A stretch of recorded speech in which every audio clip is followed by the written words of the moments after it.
আসসালামু আলাইকুম সবাইকে।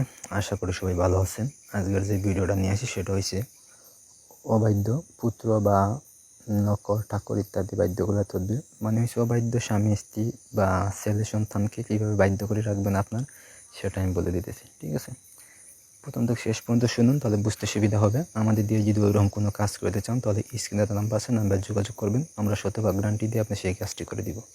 তো কাজের কথা আছে, নিজের কাজটি কীভাবে করবেন সেটা আমি বলে দিচ্ছি। এই যে আমল দেখতে আছেন, আমল দিয়ে কাজ করতে হইব। ঠিক আছে, যদি কাহারও স্ত্রী বা পুত্র অবাধ্য চলে, ওই সমস্ত অবাধ্যকারীকে বাধ্য করিতে হইতে নিম্নের আয়াত শরীফটি 21 দিনে 505 বার পড়িলে ইনশাআল্লাহ অনুগত স্বীকার করবে।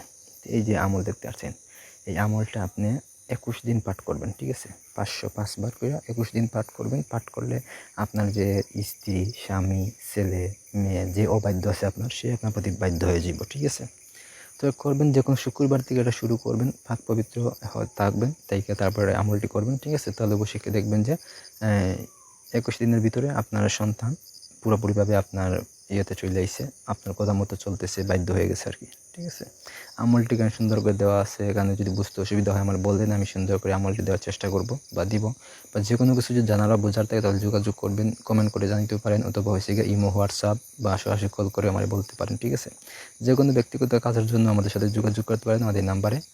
ঠিক আছে, আর এখানে যেভাবে দেওয়া আছে সেভাবেই যদি আপনার কাজটি করেন, অবশ্যই কাজে ফলাফল পাইবেন। আপনার অবাধ্য পুত্র, সন্তান, অথবা হয়েছে গিয়া এই মেয়ে, স্ত্রী, স্বামী, মানে যে কাউকে আপনার যদি বাধ্য দরকার হয়, মানে আপনার অবাধ্য চলতেছে কিন্তু বাধ্য করতে হইবই, তাহলে তারে আপনি বাধ্য করে রাখতে পারবেন। ঠিক আছে, সঠিক সুন্দর মতো প্রয়োগ করবেন, কোনো ভুল করবেন না, তাহলে কাজে ফলাফল অবশ্যই পাইবেন। সবসময় পাক পবিত্র থাকবেন, শরীরটা যদি পারেন তাহলে বন্ধ করে রেখে দিবেন। ঠিক আছে, তো এদিকে আজকে তাবিজ।